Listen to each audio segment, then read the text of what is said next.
Vice President Mike Pence, great job you're doing, and hello, Toledo. We love Toledo. You remember, I was here a lot.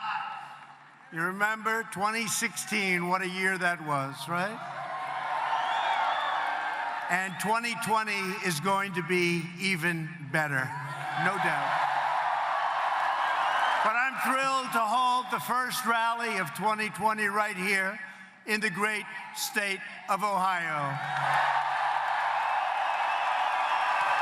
And as we begin the new year, our economy is booming, wages are soaring, workers are thriving, and America's future has never, ever looked brighter. Never.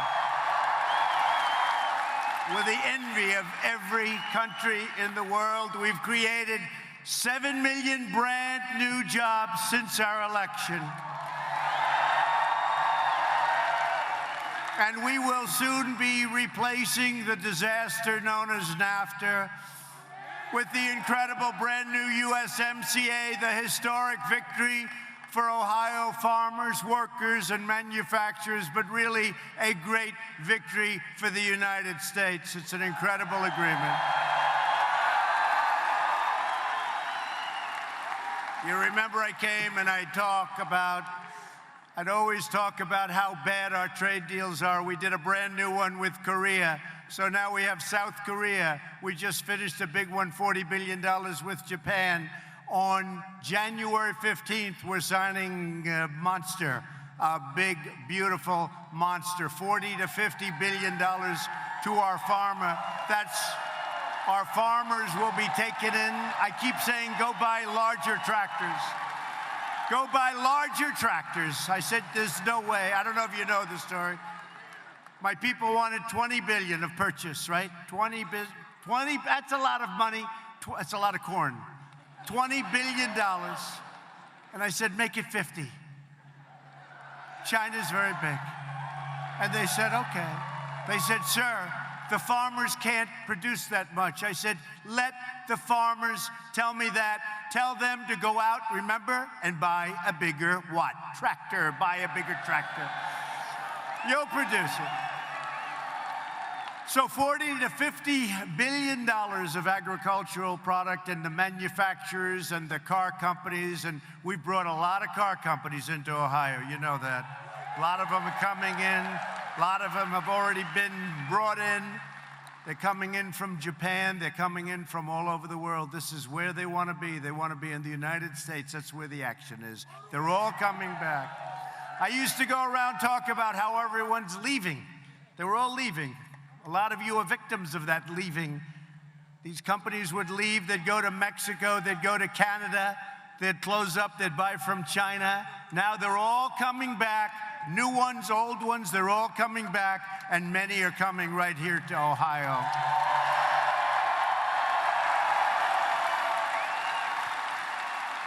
And just in case you didn't know it, Ohio just had the best year economically in the history of your state. That's not bad. That's not bad. And this year is going to be even better and maybe much better. But weeks ago, I signed the largest ever investment in the United States military, $738 billion. And we created the 6th branch of the United States Armed Forces, the Space Force, and everybody's excited about that.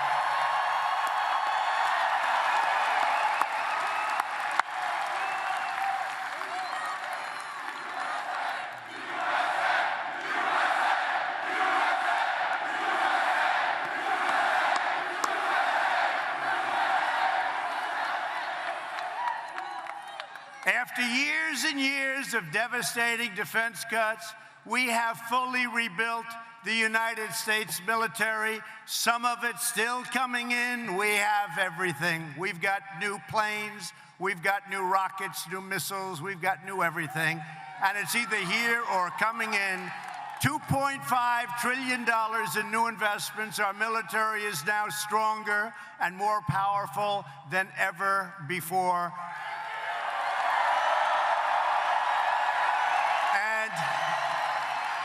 If you remember, 3 years ago when I took over, we were depleted. Our military was totally depleted. And by the way, speaking of our military, have we taken care of our vets with choice? Choice. With choice. That was a big thing. You know, I used to go around and the VA was a terrible situation. People would wait weeks. He's right. He said, yes, it was. You don't hear too much about that anymore. Do you notice? Choice and accountability. You know what accountability is?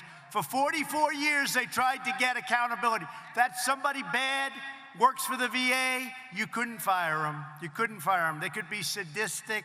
They could be thieves. They could be whatever they were. You couldn't get rid of them. We got accountability approved, and now we say, you're fired, get out. We get somebody that's good. 44 years.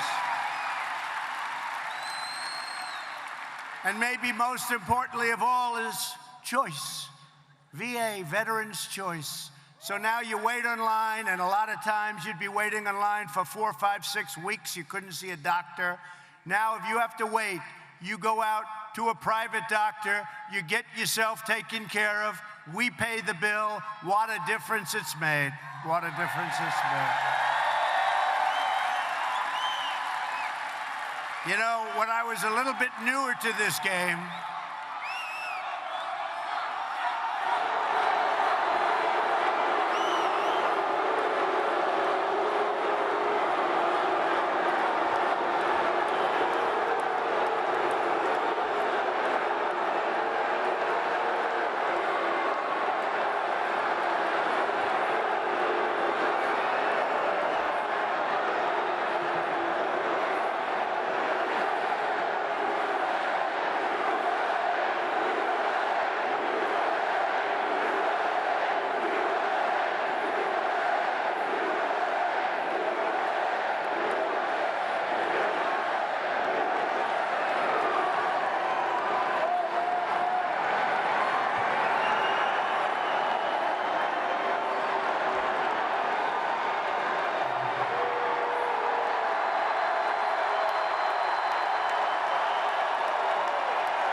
it's okay, they're gone. They're gone. They go home to mommy. Going home to mommy. They're going home to mommy. It's a beautiful sight. Thank you, security. Do we love law enforcement, by the way?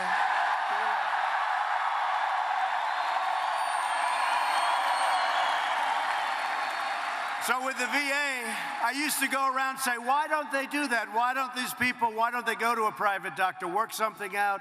And I thought it was a brilliant plan. I said, I'm telling you, I am such a smart guy.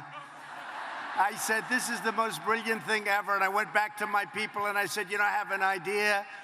A veteran's sick, they can't get the kind of service they need, or they need a certain kind of a doctor. I have an idea, such a great idea. You're gonna go out private, you're gonna pick up a doctor, you're gonna get yourself fixed up, we're gonna pay the bill, right? And you know what happened? And I said, how brilliant is that? They say, sir, we've been working on that for 48 years, but we've never been able to get it approved. So I was very, very disillusioned, but you know what I'm good at? Getting things approved, and we got it approved. So we signed that 11 months ago, and what a difference that's made in terms of your lines and in terms of people's health.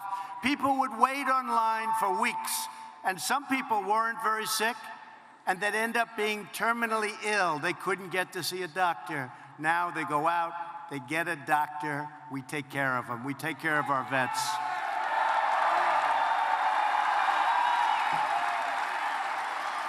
So we're using this great power not to pursue conflict, but to really preserve, and I mean in the truest sense of the word, preserve peace.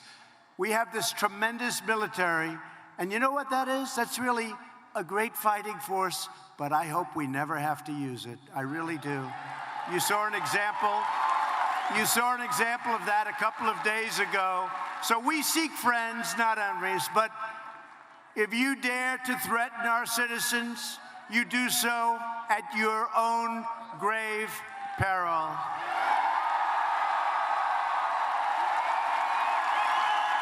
We've never had a military. What we have now, we've never had anything like it. You know, we were looking at planes that were old and tired, 50, 60-year-old planes. You've heard the story. The grandfather flew them. The son flew them. The current wonderful person flew them. The whole family flew them. Those are all gone now, folks. Those are all gone. In October of last year, U.S. Special Operations Forces executed a daring nighttime raid that killed the bloodthirsty founder and leader of ISIS. The animal known as al-Baghdadi is dead.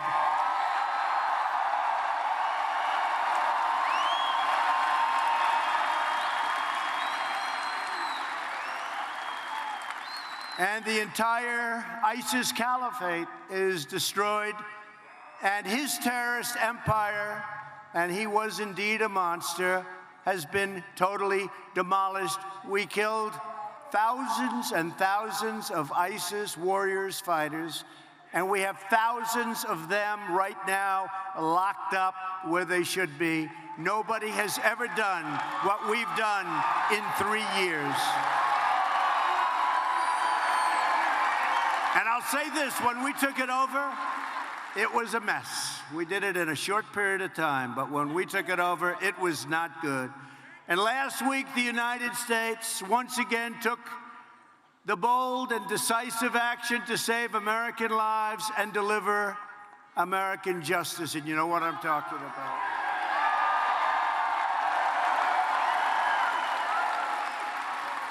For years, the sadistic mass murderer, Qasem Soleimani, planned and executed attacks against American targets, killing and wounding thousands of U.S. service members and many, many thousands and even hundreds of thousands of other people. As the leader of Iran's terrorist Quds Force, Soleimani spread death, destruction, and mayhem across the Middle East and far beyond. He ordered the violent assault on the American embassy in Baghdad, and you saw this was the anti-Benghazi. We got there very quickly. We got there very quickly. This is the exact opposite. We did it exactly the opposite of Benghazi, where they got there so late. All they saw when they got there days later were burning embers from days before. That's all they saw. We got there very early. We saw what was happening. I saw what was happening. I said, what's that all about? And that was going to be another Benghazi. Had they broken through the final panels of glass, they were breaking it, breaking it. Had they gotten through, we would have had either hundreds of dead people or hundreds of hostages. That wasn't going to happen. And I called up our great generals. I said, get them over there now.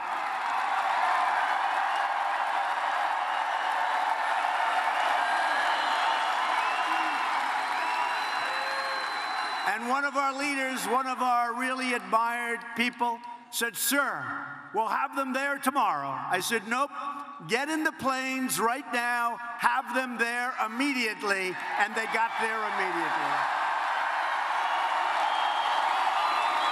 Fortunately.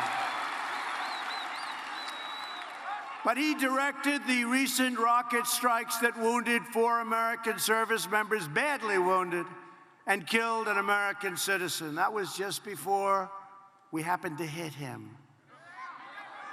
Soleimani was actively planning new attacks, and he was looking very seriously at our embassies, and not just the embassy in Baghdad, But we stopped him, and we stopped him quickly, and we stopped him cold.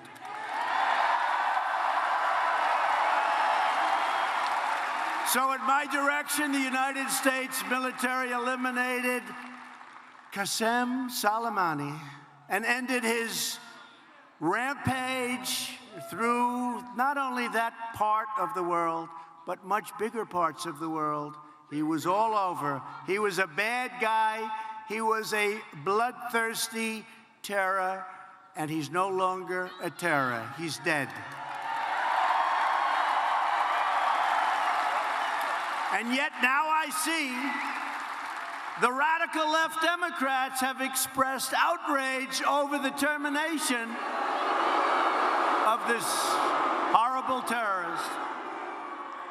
And you know, instead, they should be outraged by Soleimani's savage crimes and the fact that his countless victims were denied justice for so long. You know, he was the king of the roadside bomb. You know what the roadside bomb? And then they got bigger, and he'd send them over to Afghanistan and Iraq. And when you see our friends and our great wounded warriors and our great warriors, when you see them without their legs or without an arm and with so much damage, it's most likely that he caused that damage because that's what he liked. He loved planting the roadside bomb. So now he's gone, and that's a good thing. Bernie Sanders, crazy Bernie, has condemned the U.S. military strike on Soleimani, the world's top terrorist. Think of it, the world's top terrorist.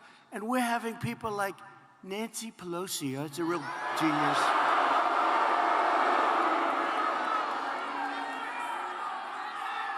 Do you believe that one? Nancy, nervous Nancy.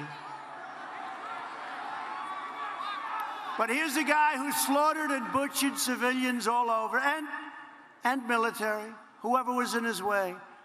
And we have Bernie and Nancy Pelosi, we have them all. They're all trying to say, how dare you take him out that way? You should get permission from Congress. You should come in and tell us what you want to do. You should come in and tell us so that we can call up the fake news that's back there and we can leak it.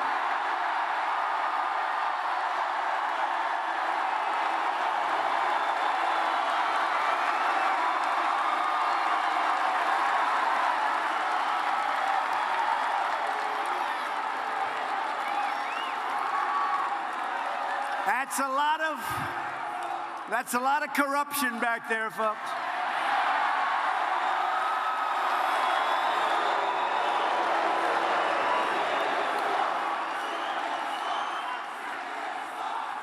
No, but think seriously. So they want me, so, you know, these are split-second decisions. You have to make a decision. So they don't want me to make that decision. They want me to call up, maybe go over there. Let me go over to Congress. Or come on over to the White House. Let's talk about it. When can you make it? Well, I won't be able to make it today, sir. How about, let's say, in a couple of days? Oh, sure. Come on over.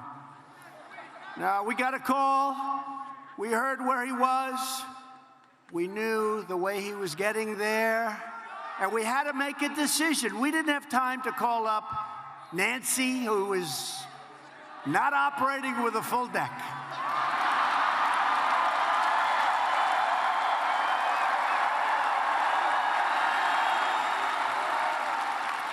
Now they want us to call, can you imagine calling crooked Adam Schiff? He's so crooked.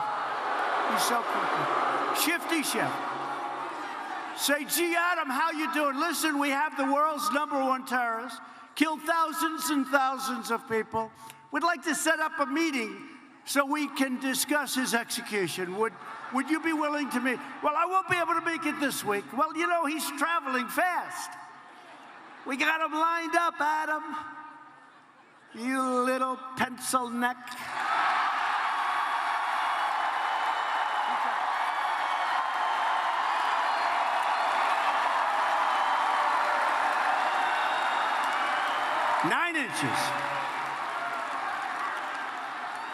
He buys the smallest shirt collar you can get, and it's loose.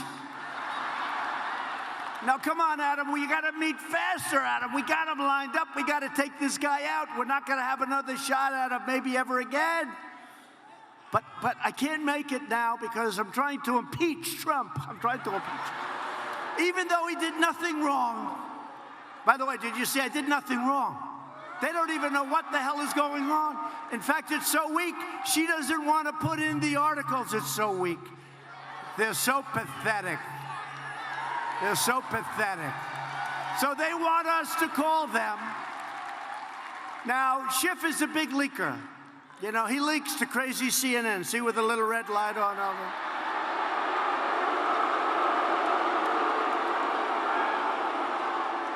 Not too many people are watching CNN. But he leaks. So he'll say, you know, off the record, I got to hurry up because everyone's watching me in the hallway on my cell phone. Off the record, they've got the #1 terrorist in the world, Soleimani, and they're going to get him. They're going to take him out in the next 10 minutes. Please don't tell anybody I told you. But so we have breaking news. President Trump, within the next 20, 25 minutes, looks to be taken out. Terrorist General Soleimani. He's going to do it. Should be happening about the next 20 minutes, 19, 18, 17. Then we get back to the battlefield. How'd you do, fellas? I don't know, sir. He disappeared. I don't know what happened to him. They want us to tell them so that they can leak it to their friends in the corrupt media. You got to say, though, that's a lot of media, right? That's the way the Academy Awards used to look when it was successful. Then they started hitting us all the time, and it became unsuccessful. I love it. I love it, actually. Oh, they have some bad ones here tonight. They have some really bad ones, some real sick ones. They have one good one, by the way. One good one. I have one good one, but some bad ones. Very, very dishonest people, and we have some great ones too. You know, we have some great journalists, great reporters, but you've got a tremendous number of dishonest media people like I have never seen in my life before. They write things that they know are wrong. They write, if you watch for the last 3 years, think of it, and then they get Pulitzer Prizes, but it turned out to be all wrong. How do you do that? They get Pulitzer Prizes for being wrong. The Pulitzer Prize doesn't mean a thing. Doesn't mean a thing. I mean, I'm going to tell you about the Nobel Peace Prize. I'll tell you about that. I made a deal. I saved a country. And I just heard that the head of that country is now getting the Nobel Peace Prize for saving the country. I said, did I have something to do with it? Yeah. But, you know, that's the way it is. As long as we know, that's all that matters, okay? That's all that matters.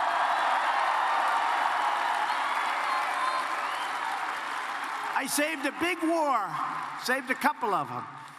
But under my administration, we will never make excuses for America's enemies.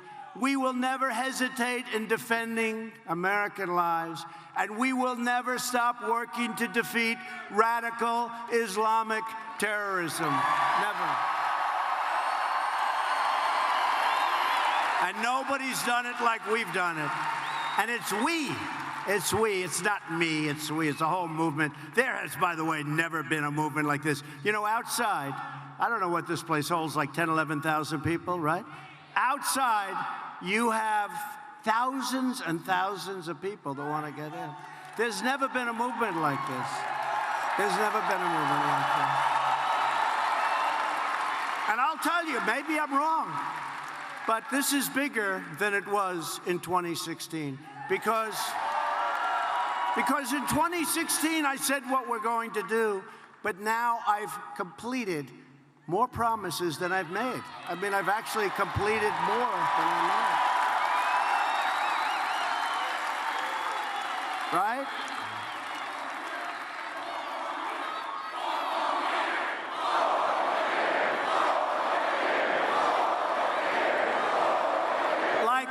as an example, many of you were here. Look at all those beautiful red hats. Keep America great. That's good. But I never talked about, did you ever hear me prior to the election talk about Space Force? Never talked about it. We did Space Force. But did we ever speak about it? No. There were many things that we've done that we never spoke about, right? Right to try. You know about right to try, right? They've been trying to get it for 44 years. Right to try. That's people that are very sick, terminally ill, and they can't get medicine that possibly works, and very well. We have the greatest labs, the greatest doctors in the world, greatest scientists in the world. We have the greatest medicines in the world. If they have something that they're pretty sure is going to work, but it's going to take another 6 years, I brought those times way back, by the way, way down. But they would travel to Asia, they would travel to Europe, they would travel all over the world to try and get a cure, because we wouldn't sell them the medicine, because we didn't want to take a chance on making the people sick. I said, wait a minute, they're going to die. They're going to die. Well, sir, we can't take the liability. I said, then we'll draw up a statement assessing all liability, taking all liability away from the country, away from the insurance companies, away from the healthcare companies, away from the doctors. And with the great help of a lot of incredible Republicans, and we had some Democrats help us, we passed right to try. And you have to see how this has worked. Many people are being saved. And you know, the drug companies didn't like it because they didn't want to take people that sick, because they didn't want it on their charts. I said, I understand that we won't include that. We'll have a separate list over here. They said, oh, would you do that? I said, yeah, I'll do that. I'll do that. But I didn't talk about right to try. I never said I was going to get that done, and we got it done. That was a tough one to get done. Sounds simple, it was tough. There's nothing easy in this country. You know, they said to me, a friend of mine the other day, who's the toughest country to deal with, President? He used to call me Donald. I've known this guy for a long time. I like to say 20 years, but it's much more than that. I just don't want to tell you how long. It's too long. And I say, call me Donald. You've always called me Donald. I can't. He calls me Mr. President. I've known this guy forever. He used to call me, hey, Don, let's go out to dinner. You know, before he'd go, hey, let's go out to dinner. Now he goes, Mr. President, sir, how are you? Right? How are you? But what we've done, and he called me, he said, what you've done, he's never seen anything like it. So many people are saying that. We are all together doing something, not only in terms of the election, not only in terms of what we're doing right now. Don't forget, it's a long way to the election. You know, we have, what, 10 months? That's a long way. This is my first stop of the year, first major stop of the year.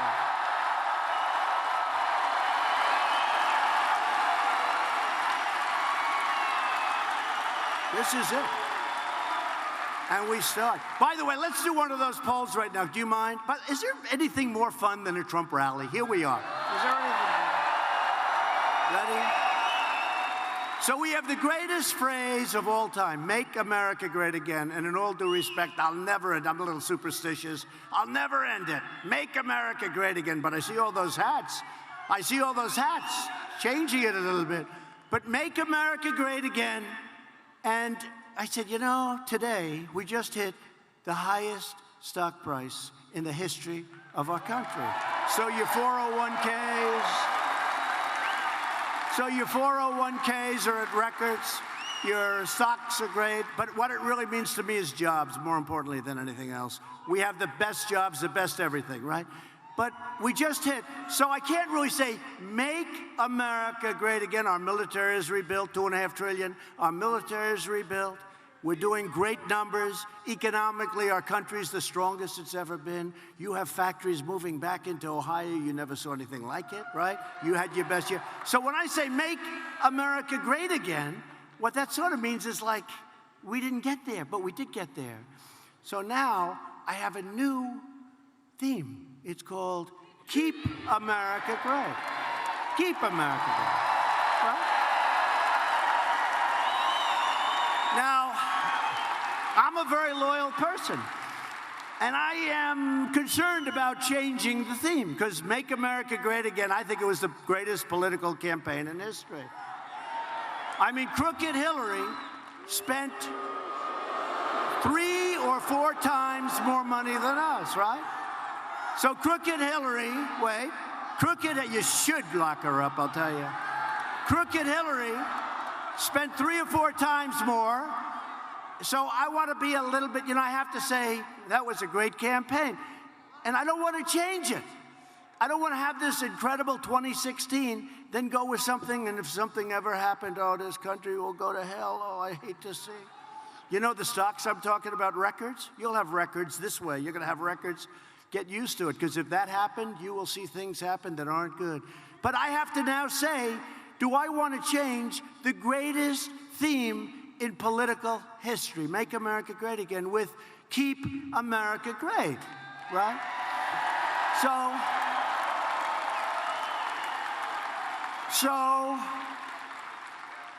So let's take a little applause, right? We'll go, Make America Great Again, you clap if you want that.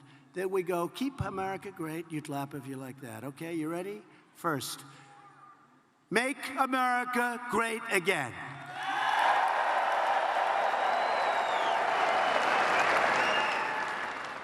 Ready? Keep America Great.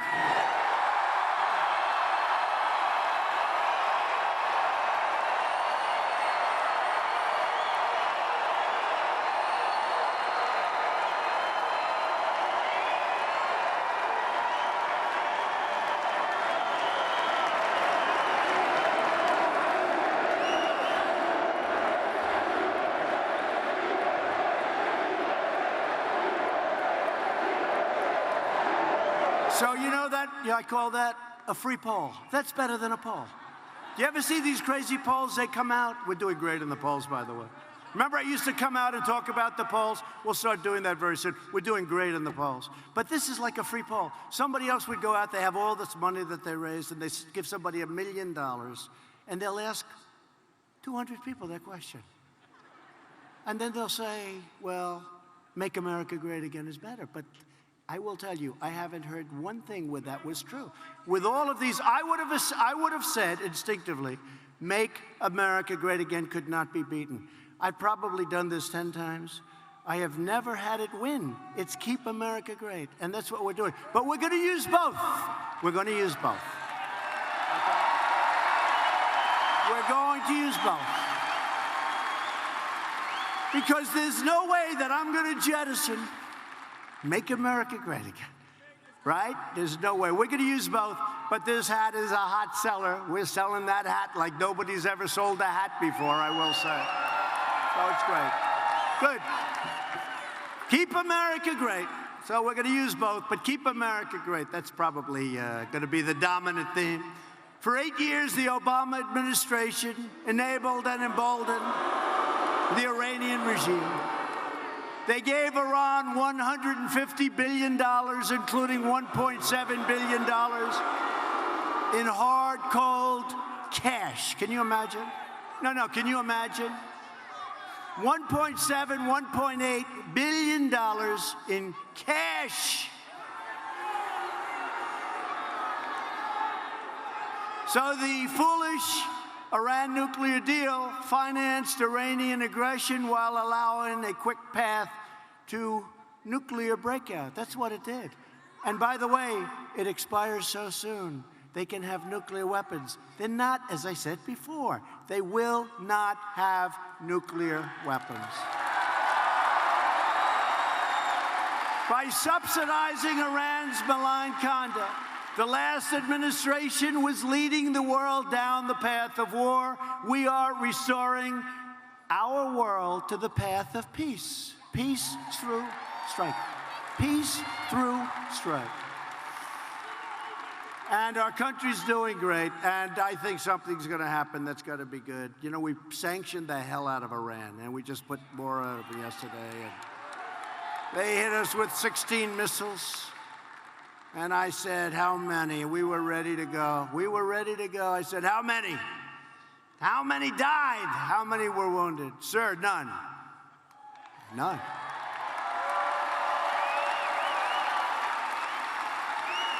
Pretty good warning system. None. How many were hurt? None, sir. So we didn't do anything. We were ready. We were ready. Not that I wanted to, but we were ready. You have no idea. A lot of people got very lucky. We're thrilled to be joined tonight by many great Republican leaders. A man who's helped me right from the beginning, a very special guy, Representative Bill Johnson. Bill, where is Bill? Thank you, Bill. Thank you, Bill. Great job. Great job. And his fellow friends, Jim Jordan. Do we like Jim?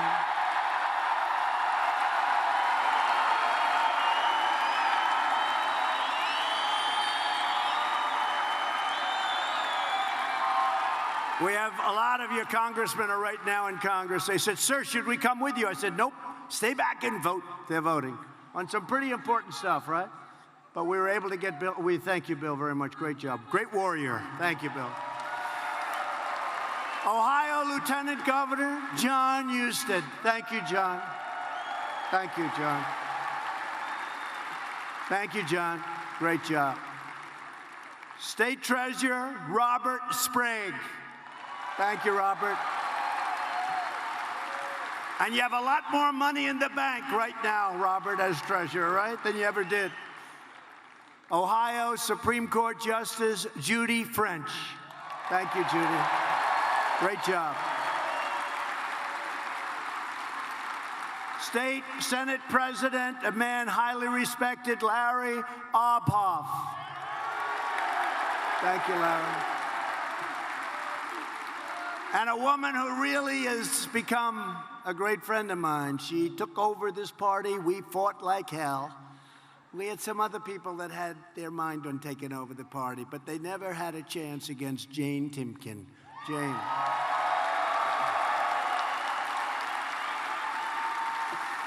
And the man who was in charge of my campaign in Ohio, I had a choice of 5 people. I said, I like this guy's name. I don't know why. His name is Bob Paduchek. Why do I like his name?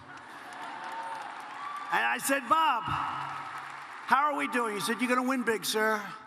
Because, you know, you keep hearing, you cannot win unless you win the great state of Ohio. That's these guys.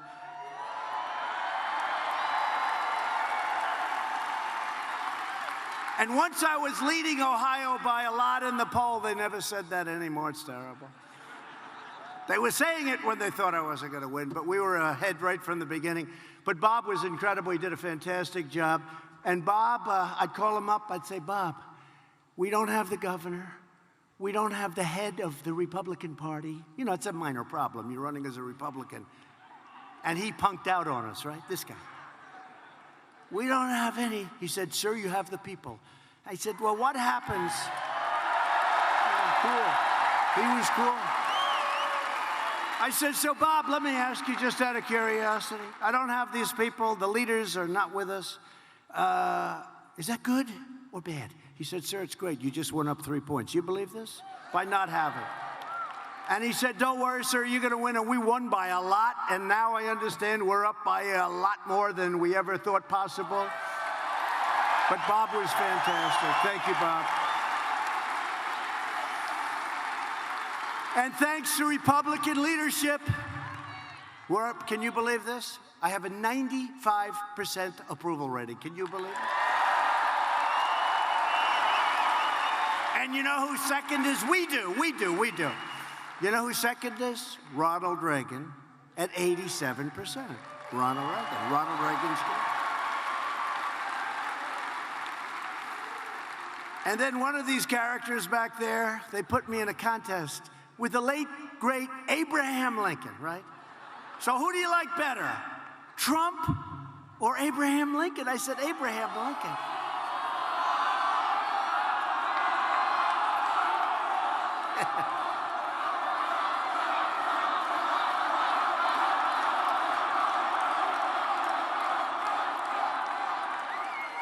So I said, who do you like better? They say they did a poll on this.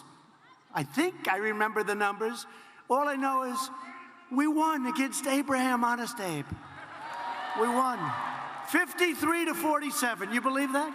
Abraham Lincoln. I went back to the First Lady. I said, First Lady, I just beat Abraham Lincoln in a poll. I don't know if they had polls back there. But Abraham Lincoln, I always say I can be more presidential than any candidate that ever ran, than any president. other than maybe Abraham Lincoln when he's wearing his hat. But I like Abe Lincoln, but we're doing well. We have a lot of support. You know why? Because our country is doing so well. Our country is doing so well.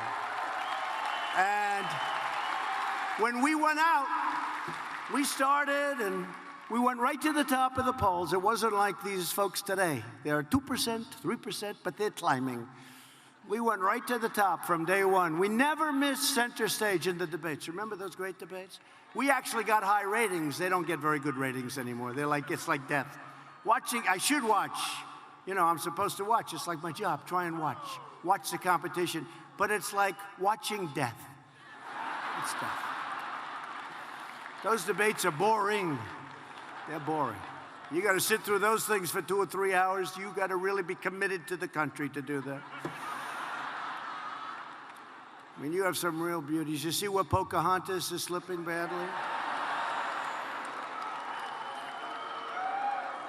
And Bernie is going up. He's surging. Bernie is crazy, Bernie. He's surging. And Biden doesn't know the difference between Iran and Iraq. He's gotten it wrong 4 times.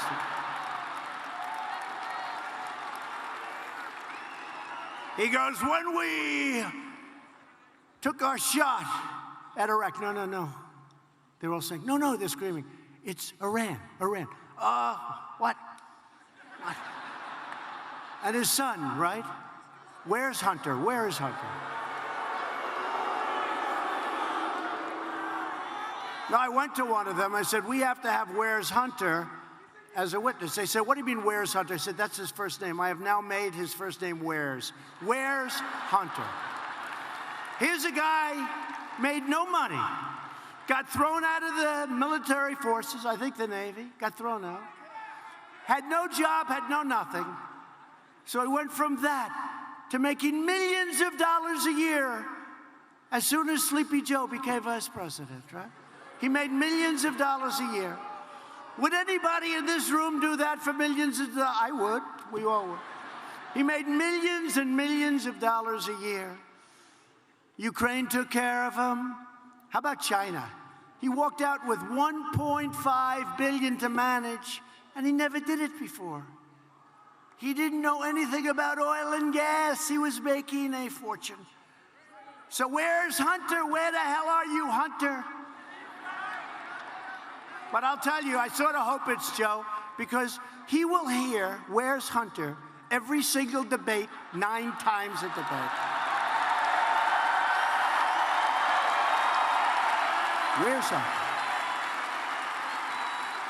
And then you have Buttigieg. Buttigieg. Buttigieg. I can't, nobody can pronounce, nobody has any idea how the hell to say his name. So what they do is they call him Mayor Pete, you know? You know, like, Mayor Pete. Here comes Mayor Pete. Doesn't do a very good job. Alfred E. Newman, you're right. Howdy doody, some people say. Howdy doody. Howdy doody. The problem is a lot of people don't remember Alfred E. Newman. Don't say that. You look much younger than that, I must say. So, you have Mayor Pete. I mean, give me a break. Can you believe Mayor Pete? This is going to be the President of the United States. This is going to be. How would he be against negotiating against President Xi of China? And we just made one hell of a deal. Oh, you're going to see the numbers very soon, you know? One hell of a deal. They didn't like those tariffs. Thanks to Republican leadership, America is winning again, and America, most importantly, is respected again. Respected like never before.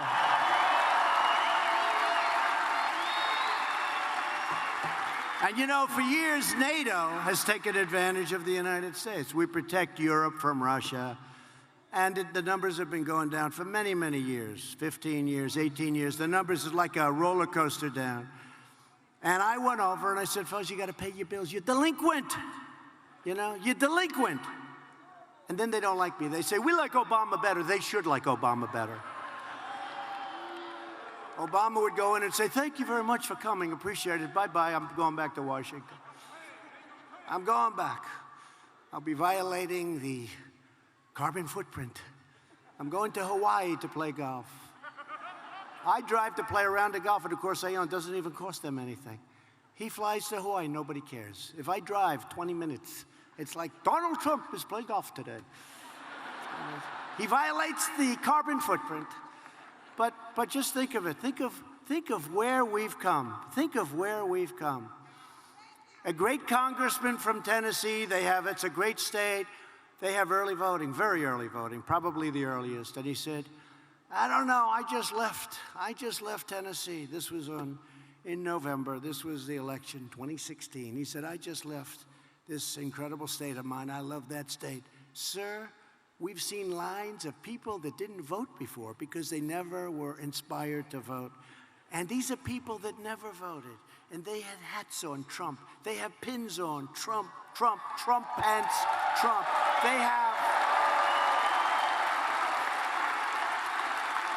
have the bands on, like a Miss Universe, boom, it says Trump Pence, and they've got buttons all over it. They've got shirts saying Trump and Trump Pence. I never saw anything like it. If every state is like Tennessee, sir, I hate to tell you, you're going to have one hell of a victory, and that's what happened, right? That's what happened. And you did it. You did it, and I think we're going to have bigger numbers, even bigger numbers, because I'll tell you what, we're a long way from the election. I think the crowds today are bigger than they were the day before the election last time. I really do.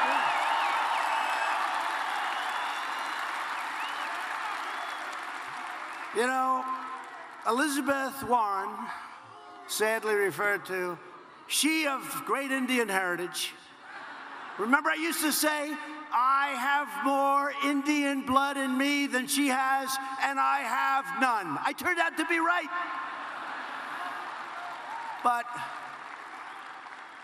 But you look at what she's doing, you look at what she's saying, the lies, the deceit, the fraud. You see it all. We are going to do so great. It's going to be something that's going to be special. It's going to be, for the record books, the evangelicals called, some of the greatest pastors, ministers, preachers. And they just called today 5 of the most respected people. And they said things that were incredible. They said there's never been anything like this in the church that they can some of them have been doing it for 30, 40 years. They said, we have never seen enthusiasm like we see for this president and for this presidency, all of us, like we have right now. And the great Franklin Graham, Billy Graham's son, Franklin Graham, a fantastic man, he said 2 weeks ago, my father, Billy Graham, voted for Donald Trump. He never said that before. Billy Graham wasn't somebody that would vote and say he voted. Franklin Graham said, Billy Graham, maybe the greatest of all, maybe the greatest of all time. He said, my father, Billy Graham, who was very old at the time and in trouble, he was in trouble, he was not well, he voted for Donald Trump. What a great tribute that was to me. What a great tribute. Great family. Unemployment has reached the lowest level in over 51 years. African American, Hispanic American, and Asian American unemployment have all reached the lowest rates ever recorded.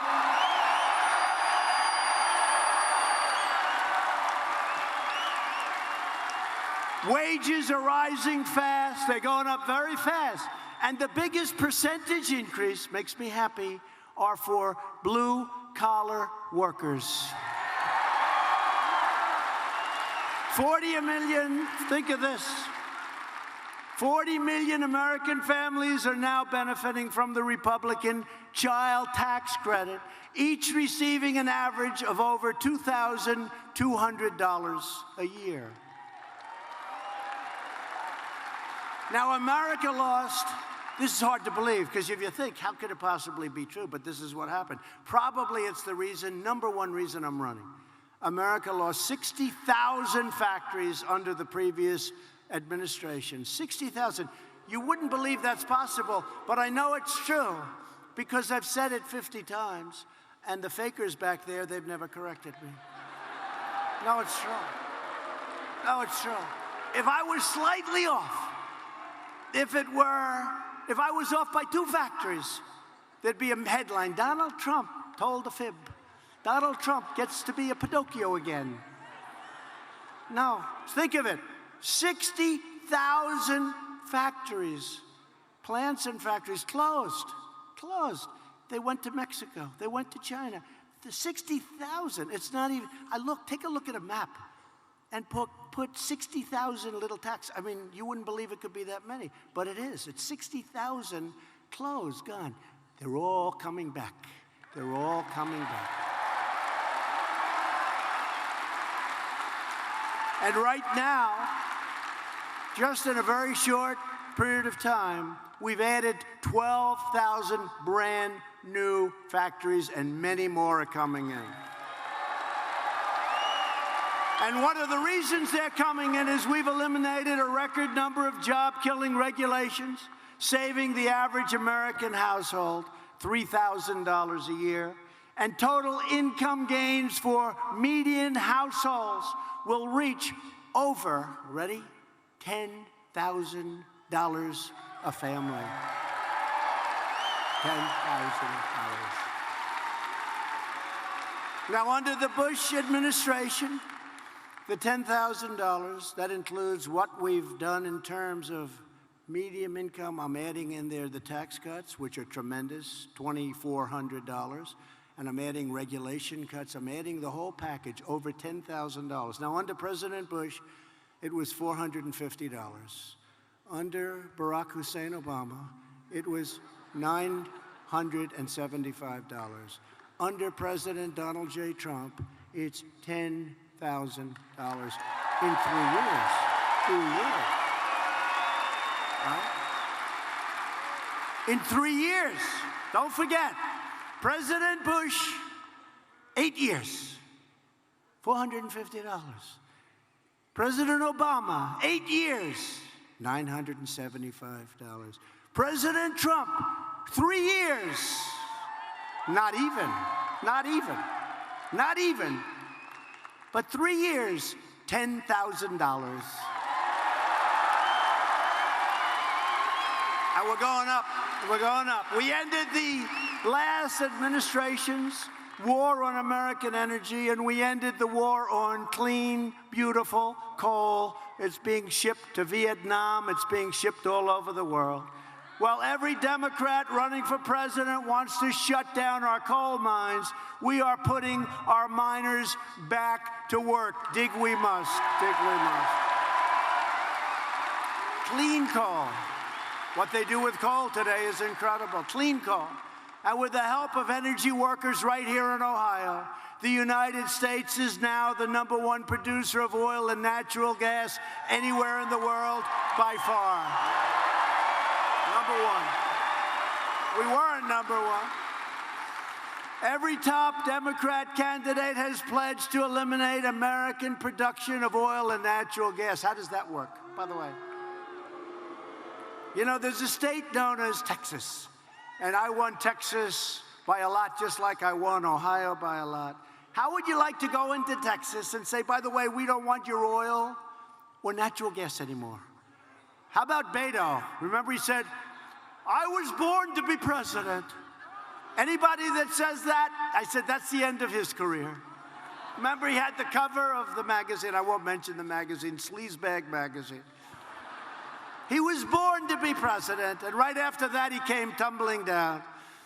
But he's from Texas, so he was against religion, he was against oil, and he was against guns. Abraham Lincoln could not win in Texas with that platform. That's not a good platform. It's not a good platform, but you have people that want to shut down the oil industry. And if you do that, you're going to shut down half of your businesses, really more than that. And the rest of them are not going to be able to pay because the cost of this energy would be so expensive. So we have all forms of energy. We have every form of energy, and we are doing great. But they want to cripple your state's economy. But the voters of Ohio will never let that happen. Never going to let it happen.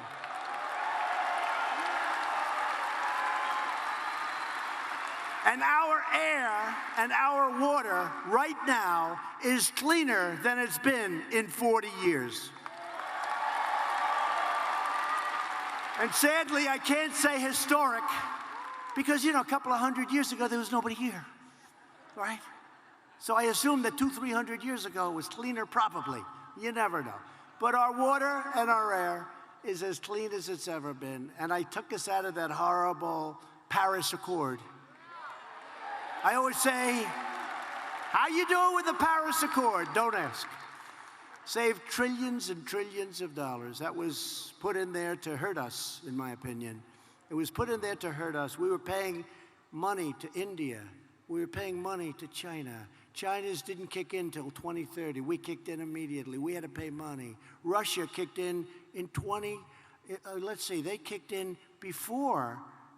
They were 1996. That was a very dirty period of air. So they didn't have, we kick in now, and that it's just unacceptable. We would have spent trillions and trillions of dollars. We would have had to close up, I think, at least 25 to 30% of our businesses. Who the hell would make a deal like that, right? Who would make a deal like that? No, how unfair. You look at Russia, you look at China, you look at India, they all got these massive breaks. We got no breaks, and we're paying money. And I say sometimes to France, how are the yellow vests working out? Because they don't like raising their taxes and sending the money to faraway places that they never heard of. So we are in good shape. It took a certain amount of courage to do that. I said, I'm going to get killed on this one. And you know what? I did it, and I was applauded, because the people get it. The people know what we're doing, and they're tired of being ripped off by the rest of the world. They're tired of being ripped off by the rest of the world. For decades, career politicians promised to defend the workers of Ohio, and then they went to Washington and voted for the same globalist policies that devastated your communities and chipped away your jobs. You know that better than anybody. Ohio knows that. But the betrayal of Ohio workers and U.S. workers ended the day I took the oath of office, and you see that because you're setting records. I immediately canceled the Obama administration's job-killing catastrophe, which would have dealt a death blow to the United States auto industry, the Trans-Pacific Partnership. It was a disaster. That was going to be worse than NAFTA. NAFTA, I always say the worst deal. I think that would have been worse. It would have taken the car industry. It would have taken many of your industries. That was a setup for the United States to get fleeced. The USMCA will save the American auto industry and create over 100,000 new auto jobs, and our factories will not be closing and moving to other faraway lands. We'll keep them right here if that's okay.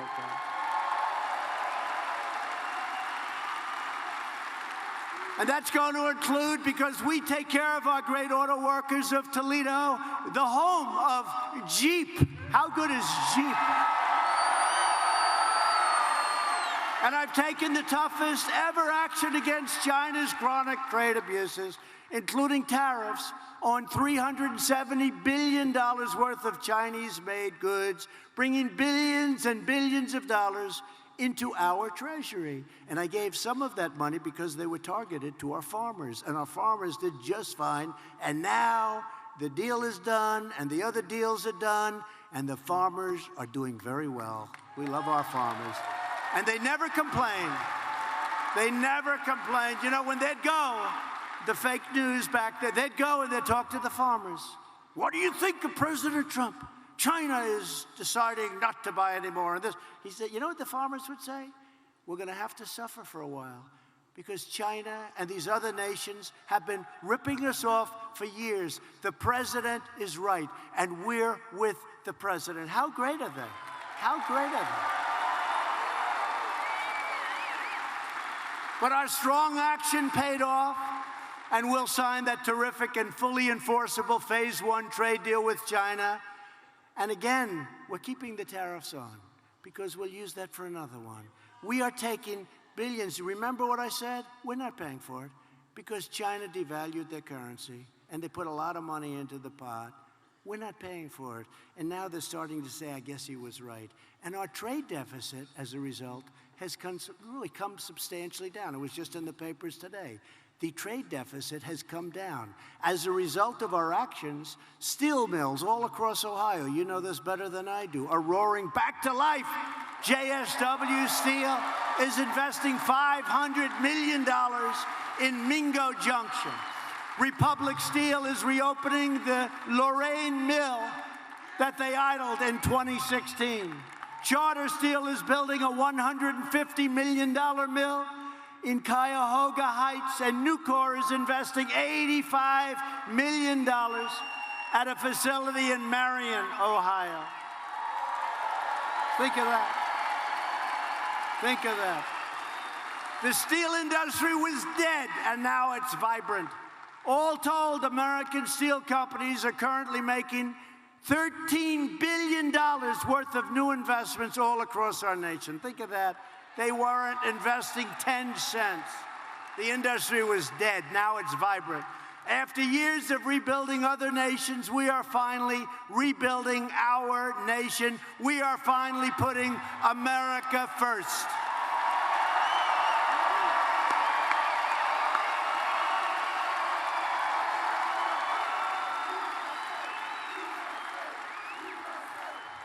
But while we are creating jobs and killing terrorists, the Washington Democrats are wasting America's time with demented hoaxes and crazy witch hunts. Think of it. From the day I came down that escalator, it started. Who the hell else could have taken this stuff, right? Do I get some credit for that?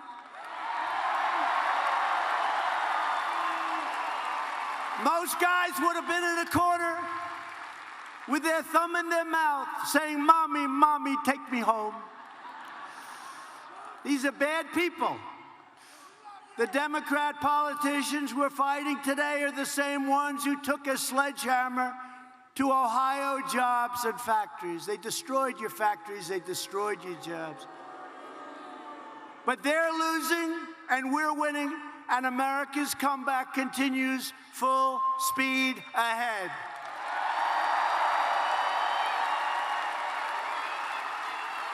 On no issue have Democrat politicians more thoroughly betrayed the American people than the issue of illegal immigration. Far-left radical politicians support deadly sanctuary cities, demonstrating their contempt, scorn, and disdain for everyday Americans and the American family. These jurisdictions release dangerous, violent criminal aliens out of their jails and directly onto your streets, where they are free to rob, attack, and kill American citizens. But we stop it. They want open borders, can you believe it? And because of Democrats' open border policies, they want open borders. They want people flowing. Come on in. Come on in. Innocent Americans are being brutalized and murdered by illegal alien criminals. As just one example, right here in Ohio, you all know about it. An illegal alien went on a deadly crime spree, attempting to rape a 14-year-old girl, then raping and murdering a 60-year-old woman, then shooting another woman who took a shortcut through the park and was walking with her children. And finally, the police came. We love our police. And they were able to apprehend this terrible criminal.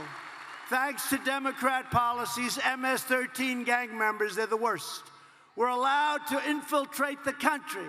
You know, I called them animals, and Nancy Pelosi said, they're not animals, they're human beings. Take a look at what's happening to her district. Her district is one of the most disgusting, dirtiest. It used to be one of the best in the country. Now it's a disgrace what's happened. Drug needles all over the place, the homeless that they're not taking care of, tents down major thoroughfares. What happened to San Francisco, and in particular, her district, as she lives in this beautiful house. But they terrorize our citizens, including killing their victims with machetes, MS-13. They kill them with machetes. You know why? Because it's more painful than using a gun. Federal authorities recently discovered and rounded up more than 20 vile MS-13 gang members in central Ohio, and they will be sent to jail or frankly, if they hold them, I don't know that they hold them, they're going to be sent the hell back home. Last year alone, ICE officers, who, by the way, are heroes. These are brave people. I don't want to do it. You don't want to do it. Let's see, you could do it. You could do it over there. You could do it.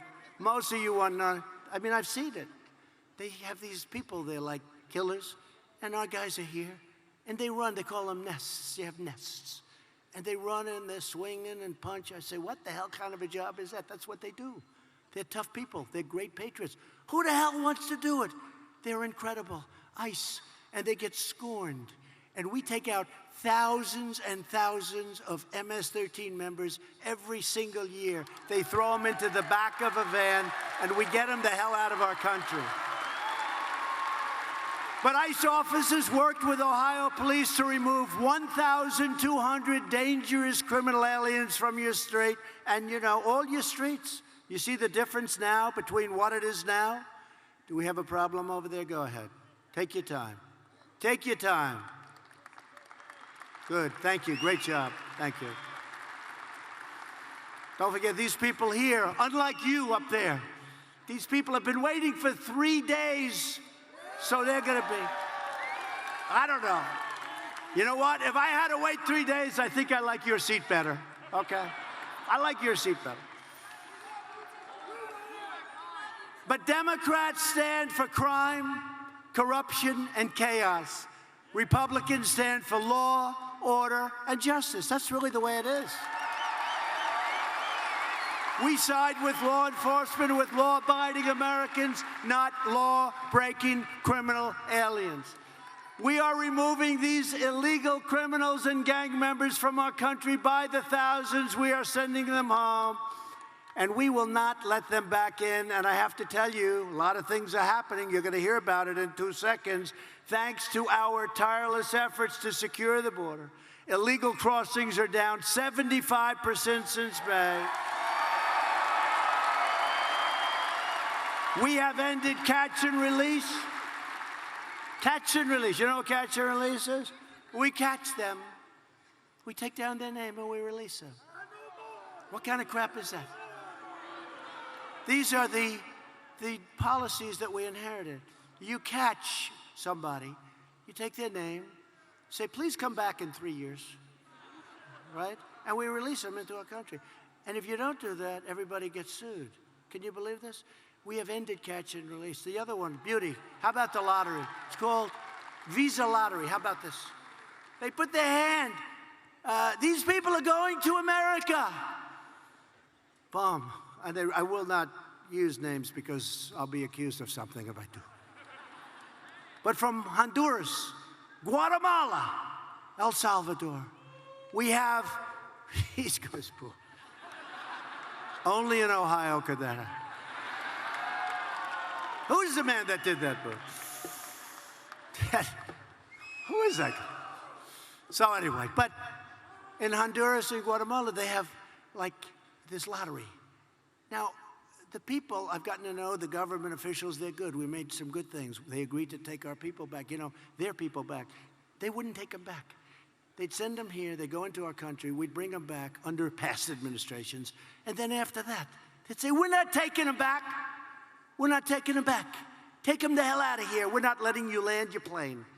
So we have a government flying a plane all trying to get a couple of prisoners, bad people back. Now they take them back. You know why? Because I said, look, if you don't take them back, we're going to put tariffs on every single thing that you sell.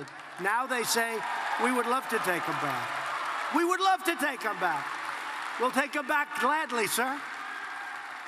No, they couldn't get them back. We'd take over these absolute thugs, these gang members, and would bring them back, and they wouldn't accept them. We couldn't land the plane. We couldn't get anything through the border. It comes through the border this way, but not that way. But now they take it back. They've been great, actually. They've been really good. Now, we paid them a lot of money. We paid them $500 million a year. Can you believe we paid them $500 million, the three of them, El Salvador included. And I said, look, we're not going to pay you any money anymore because you're not treating us right. And they've been great. They've been great. They take them back. How many would you like us to take? We'll take as many as you want. And here's the big thing. Ready? You read it today in the newspapers. In the Fifth Circuit Court of Appeals, we won the big, beautiful lawsuit where they were all suing us. The wall is being built. We've built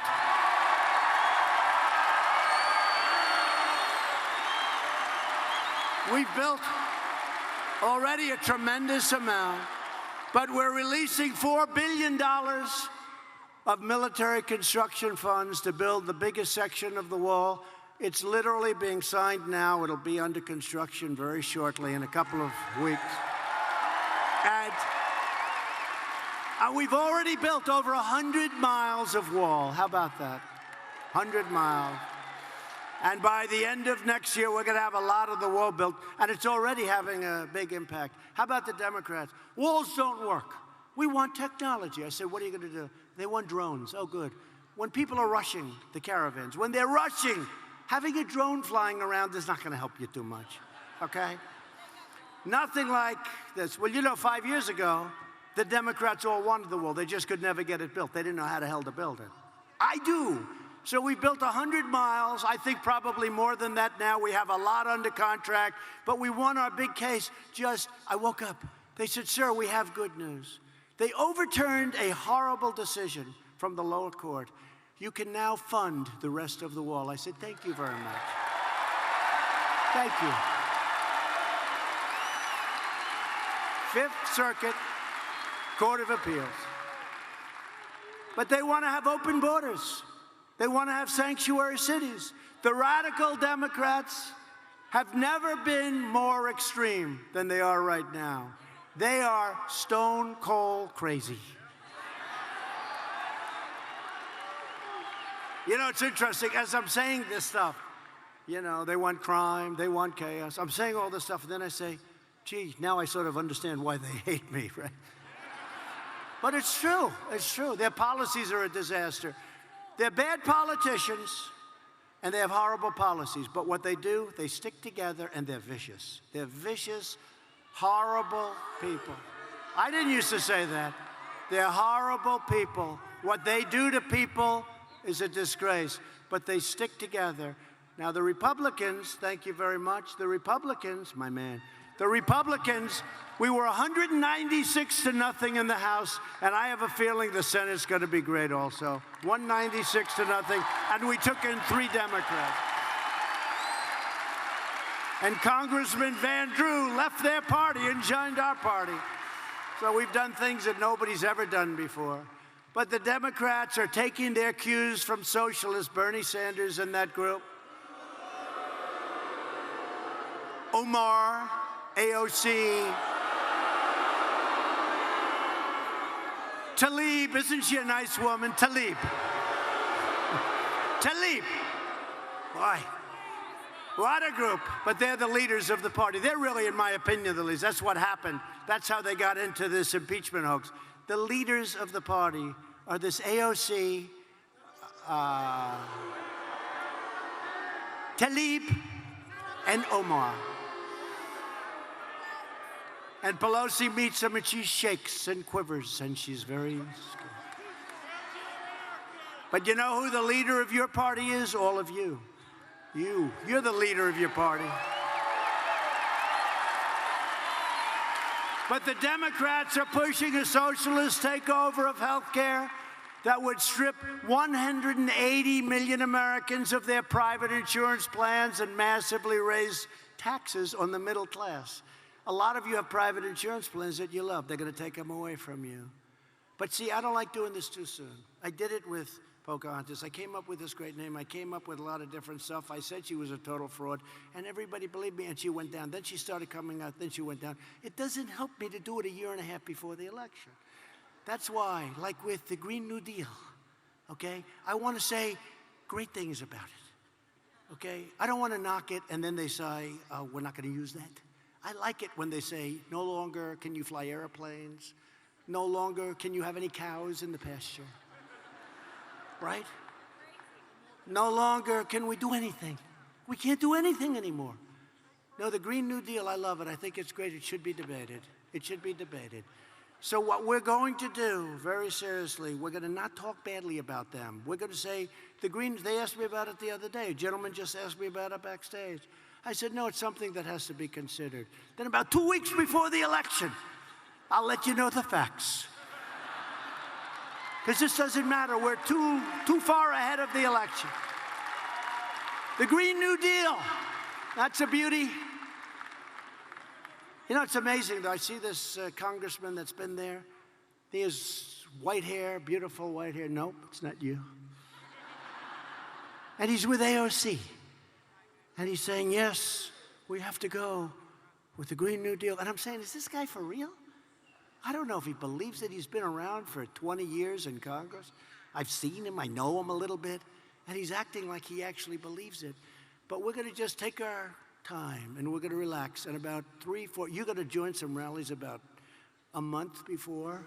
You're going to hear the real facts. But I'm tired of talking them out of things 10 months before the election. Bernie Sanders' health care plan would cost over $32 trillion a year. That's more money than we make in 5 years. That's more money than we'll ever make. He is indeed crazy. No, he's... Oh, let me take that back. No, it's a great plan that we have to consider strongly. We have to consider his plan strongly. Now, see, I'll tell you what the fake news will do.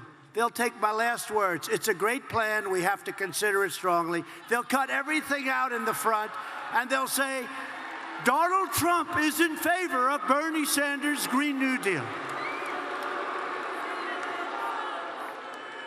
They can do more with the tape than they can do with a newspaper. No, they'll do that. You'll see it somewhere. You'll see it on. Trump supports his plan. They are sick. Republicans will defend middle-class taxpayers and the right to keep the doctor of your choice. We will protect patients with pre-existing conditions, and we will protect your pre-existing physician. You'll have your physician. Virtually every top Democrat also now supports late-term abortion, ripping babies straight from the mother's womb, right up until the moment of birth. That is why I've asked Congress to prohibit late-term abortion, because Republicans believe that every child is a sacred gift from God.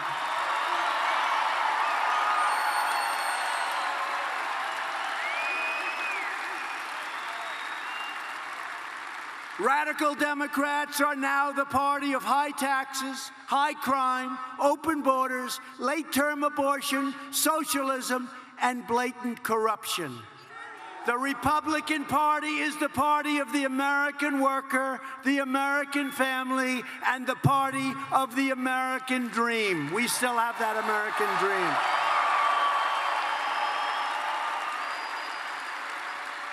As of today, we've appointed 187 federal judges to interpret the Constitution as written. Think of that. And 2 great Supreme Court judges. Think of that, 187 federal and Court of Appeals judges. Think of that. Thank you, President Obama. He gave us 142 judges. Thank you. Thank you very much, President Obama. We have a record. It's a record, and we will appoint many more. But first day, I had 142 judges. 142. I said, how many do we have? Sir, you have 142. I said, you got to be kidding. I thought it'd say maybe none, maybe 1, but certainly no more than 1. They're like gold. They said, no, sir, you have 142. I said, you got to be kidding. How did this happen? President Obama did not get it done. And by the way, Mitch helped a lot, too, I have to tell you. Mitch helped a lot. He helped a lot. Wasn't so easy. Mitch McConnell. We're aggressively combating the opioid epidemic, and it's bad. In 2018, drug overdose deaths in Ohio fell by, listen to this, 22%. It's not good enough, but 22. Opioid. And as we continue rebuilding our military, we have restarted the legendary Army tank factory in Lima. And we've authorized 441 new Stryker fighting combat vehicles and 453 new Abrams tanks to be built in the Buckeye State. That's a lot of tanks. So wait, just a quick story then. Okay, I'm proud of this. So they have this Army tank plant, right, in Lima. And I said, what's going on? They're closing it. I said, oh, they are? Well, you know, they're closing everything. When I came in, they wanted to close everything. So I was president-elect, I think, right around that time. And I went to Lima. I went through the factory where they make these trucks, the plant. And they make the tanks, and they make all of these armored vehicles. And I said, these people are amazing. You could never close this. You could never reopen it again. They've been doing this for many, many decades. And this factory was incredible. And I looked at the tanks they're making. They're the best in the world, right? The Abrams, they're the best in the world. I said, wait a minute. If you close this, we're not going to be able, where are you going to build tanks? This is the primary factory in the whole country. I think it might be the only factory in the whole country. So they're going to close it. What are we going to do? Send over to China for tanks? Please send us. Please send us 200 tanks. We don't want to send you any tanks because we're going to kick your ass. No. We got to make our own tanks, right? We got to make our own tanks. So I did something based on my instinct, because instinct sometimes works better than anything else. Based on my instinct, I said, you can't close this plant. I went through that plant. I spent 2-3 hours talking to the people that work there. I looked at some of that hydraulic, and I love the whole thing, the world of tractors and all of that stuff. I know a lot about it. And I looked at the carvings, I looked at the metal, I looked at how perfect everything was, the turrets, the round, how perfect it fit. They put it on, it would fit like within 1/100th of an inch. And I said, you're not going to be able to do this anyplace else. I said, and we're going to be expanding our military. We're going to be rebuilding. Who the hell's going to make our tanks if you close it? I said, keep it open. It was all closed. Anybody from Lima? Is that a true story? All right? Right? It was closed. They announced it was closed. It was all set to close. I said, you can't close this plant. And now look, the numbers I just gave you. We're making almost 500 tanks. You could have never reopened a place like that. It's incredible. And you could have never gotten those workers. They are really skilled people. And if you did, it would have cost you billions and billions of dollars to do it. It wouldn't have been as good as what you have. So that was something I did that I'm very proud of, because I really overrode a lot of talented people that wanted to close it. I recognized Israel's true capital and opened the American embassy in Jerusalem. And we further recognized Israeli sovereignty over the Golan Heights, 52 years. For years you watched as your politicians apologized for America. Now you have a president who is standing up for America, and we are standing up for the great people of Ohio. Great.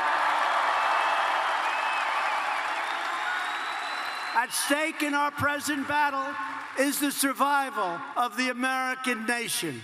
If you want your children to inherit the blessings that generations of Americans have fought and died for and fought so hard to secure, then we must devote everything we have toward victory in 2020. We have to win. You know, we have to win. Because all of these things that we've done can be undone. And you can have a country that goes to hell very, very fast. Very, very fast. Only this way can we save the America that we love and drain the Washington swamp once and for all. And I have seen that dirty, rotten swamp better than anybody else in America. A lot of crooked people. Disgusting, crooked people. With your help, we will lift millions more of our citizens from welfare to work, dependence to independence, and poverty to prosperity. Together, we will elect a Republican Congress to create a fair, safe, sane, and lawful system of immigration. We will enact trade deals that result in more products proudly stamped with that beautiful phrase, made in the USA. We will achieve new breakthroughs in science and medicine, finding new cures for childhood cancer, and ending the AIDS epidemic in America. Nobody knew that. Could have been done long before I got here. They had the technology. But we're ending the AIDS epidemic in America within 10 years. Isn't that amazing? Who would have thought that's possible? Who would have thought that's possible? We will defend privacy, free speech, religious liberty, and the right to keep and bear arms.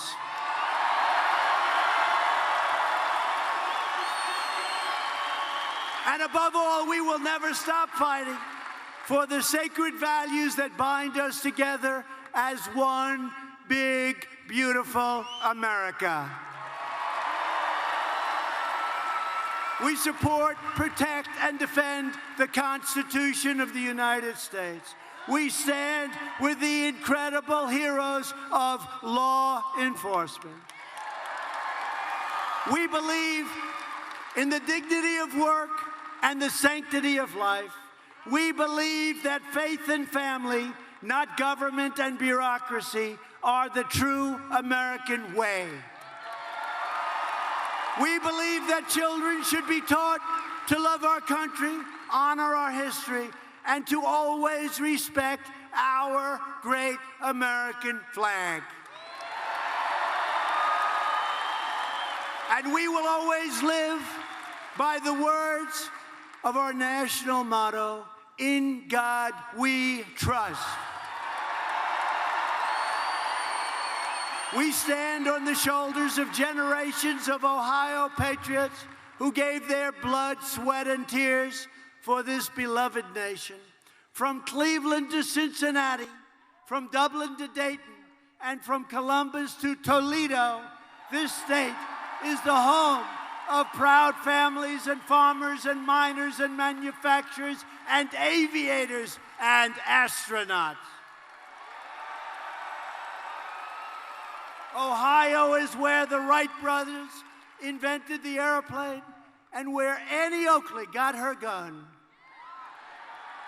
Ohio is the state that gave us American legends and American heroes like Thomas Edison, Neil Armstrong, and the great John Glenn. Ohio is the place where strong American workers mine coal, worked the railroads, and forged the steel that made America into the greatest and most powerful nation in the history of the world. And we are making it greater than ever before.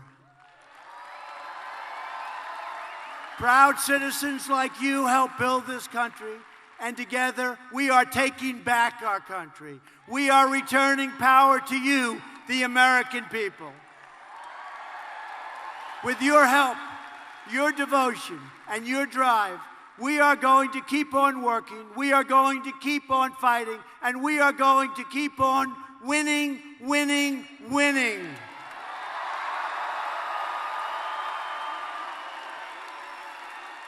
We are one movement, one people, one family, and one glorious nation under God. America is thriving like never before. And ladies and gentlemen of Ohio, the best is yet to come. Because together, we will make America wealthy again. We will make America strong again. We will make America proud again. We will make America safe again. And we will make America great again. Thank you, Toledo. Thank you.